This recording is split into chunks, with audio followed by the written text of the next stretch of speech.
Hola a tothom, sóc en Jordi Casas i avui us parlo des de Lourdes, a França, a un llac que hi ha molt a prop de Lourdes, on permet gaudir una mica més de la tranquil·litat i no tant el bullici que hi ha a lo que és l'entorn del santuari.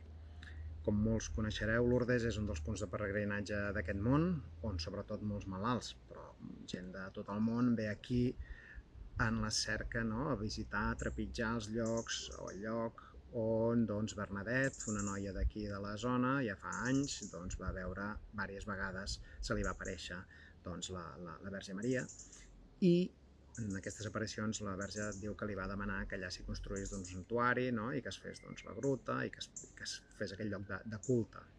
A partir d'aquell moment doncs, és quan l'Església doncs, confirma aquest miracle, aquesta aparició, no?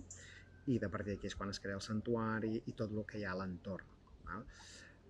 És impressionant veure doncs, al vespre, cada vespre es fa el que és la marxa de torxes amb els malalts i tot l'equip de voluntaris que els acompanya. Jo crec que és important també no deixar-nos a tota la gent que està aquí donant molt del seu temps doncs, per acompanyar aquests malalts o perquè puguin sentir aquesta proximitat de Lourdes, no?, i el que els mou aquí. Per tant, realment és una marxa que es fa a la nit de torxes i té el seu impacte i és com molt sentida per tothom que hi és. Doncs aquest lloc, una de les coses que té és la fe que ens hi porta, no?, o aquest culte, no?, en aquest cas doncs, a la Mare de Déu de Lourdes. Vam parlar de la fe doncs, en un altre vídeo, quan parlo de la consciència crística, tot va lligat, i avui, en aquell moment, no?, quan vam parlar en aquell vídeo, que el podeu recuperar, deia que l'Emilio Carrillo i la Lola Rumi, no?, ens defineixen en un mot en el qual es deia fe en el seu moment, en origen, que era pistis, que volia dir una confiança, confiar en la vida, en les situacions que ens venen, un compromís amb nosaltres mateixos, estimant-nos, respectant-nos, i tot això d'una forma perseverant. Doncs bé, avui, aprofitant aquest entorn, us volia afegir un petit pas més que ve del món de la metafísica. Us recomano aquest llibre, que és de la Connie Méndez, que és Metafísica 4 en 1. Són 3 volums en el qual doncs, hi ha tots els llibres que ha escrit la Connie Méndez. És una senyora veneçolana que va morir l'any 79. I em ressona molt perquè una de les coses que em va sorprendre és que diu que Jesús és el segon metafísic de la història. El primer va ser Enoc, perquè Jesús doncs, parlava, no?, o explicava doncs, en base a aquestes lleis metafísiques. Jo ho estic integrant, quan ho tingui una mica més avançat doncs, jo crec que em faré algun vídeo, però ara mateix volia centrar-me en el que és el tema de la fe. Qui li ressoni, doncs us recomano que llegiu, i qui no, doncs no toca o vindrà més endavant. Doncs parlant de la fe, aquí la Connie ens diu el temor y la fe son una misma fuerza. El temor es negativo y la fe es positiva. El temor es fe en el mal. En otras palabras, la convicción de que va a ocurrir lo malo. La fe es la convicción de que lo que va a ocurrir es bueno o que va a terminar bien. El temor y la fe son las dos caras de una misma medalla.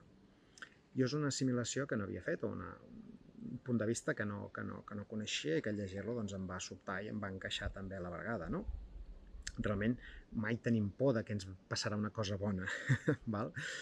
Llavors, com en molta de la part metafísica, no?, aquí és molt important doncs, l'oració o el decret, no?, com resem, no?, o com demanem.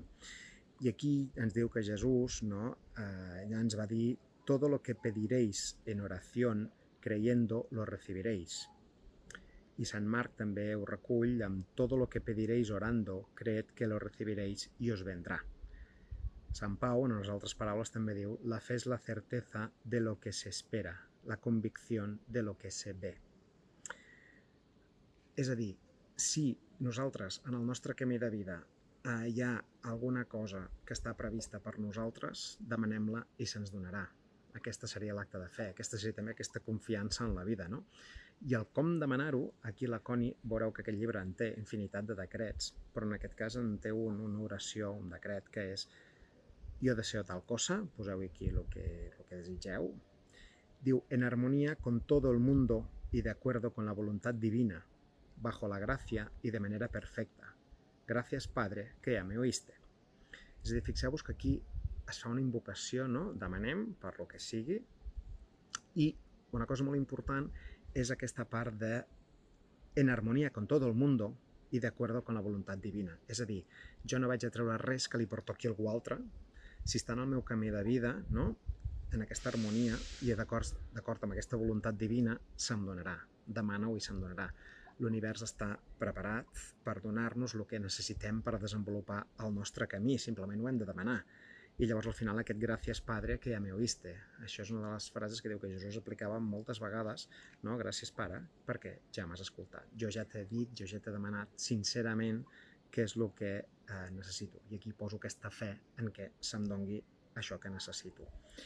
És un decret que jo desconeixia, com tot, i la metafísica en general diu proveu, poseu en pràctica i veureu si us funciona o no, però sempre diria des d'aquesta presència, no? Des de totes aquestes pràctiques que hem estat parlant de vida, de Jesús, no? Des d'un punt de vista de sinceritat, d'humilitat en un mateix, de coherència, és dir, no demano que em toqui la loteria, això no m'aportarà res del meu camí, crec jo, sinó que demano coses que sento que estan en el meu camí i que si és així i em pertoquen, doncs se'm donaran.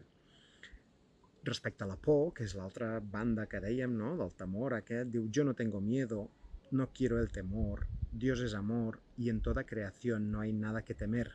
Yo tengo fe, quiero sentir fe. Per tant, una mica el que us volia comentar en aquest vídeo i aprofitant aquest lloc i aquest paratge que segurament la Bernadette per aquí doncs, també havia passat amb les cabres, és que, d'acord, podem venir a un lloc com Lourdes, podem anar a un lloc com Fàtima, podem anar a diferents llocs, però la gràcia és que ho tenim tot a dintre per nosaltres demanar, val? Des d'aquest estat, des d'aquesta coherència, des d'aquesta presència i des d'aquesta harmonia. Anar a un lloc ens ajudarà potser a fer aquesta projecció, a centrar-nos, a tenir aquest moment de pau, potser a connectar més amb nosaltres, evidentment. Però en el meu cas, per exemple, Lourdes, doncs he preferit un llac molt més tranquil que no pas l'entorn de Lourdes. Això és molt personal, intransferible. Ja us dic jo que veure els malalts allà doncs, és un acte de fe per part seva doncs, potent i que es nota en l'ambient. Però això cadascú ha de trobar el seu espai, ha de trobar el seu lloc. El que vull dir és que a vegades no hem de buscar fora, no hem de buscar en llocs que l'Església també ha volgut ja com adaptar, per dir-ho d'alguna forma, a les seves necessitats, sinó que tot és molt més senzill. La fe la podem trobar des del nostre interior, des d'una forma molt més senzilla, doncs per demanar el que se'ns doni en vida, el que en aquesta vida ja està previst que se'ns ha de donar. Per tant, confio en la vida, confio en les coses que ens venen, em respecto a mi mateix, val? I tot això d'una forma perseverant. I per tant, doncs, volia fer-vos aquesta reflexió per qui li pugui ser útil. Gràcies pel vostre temps i fins una propera entrega.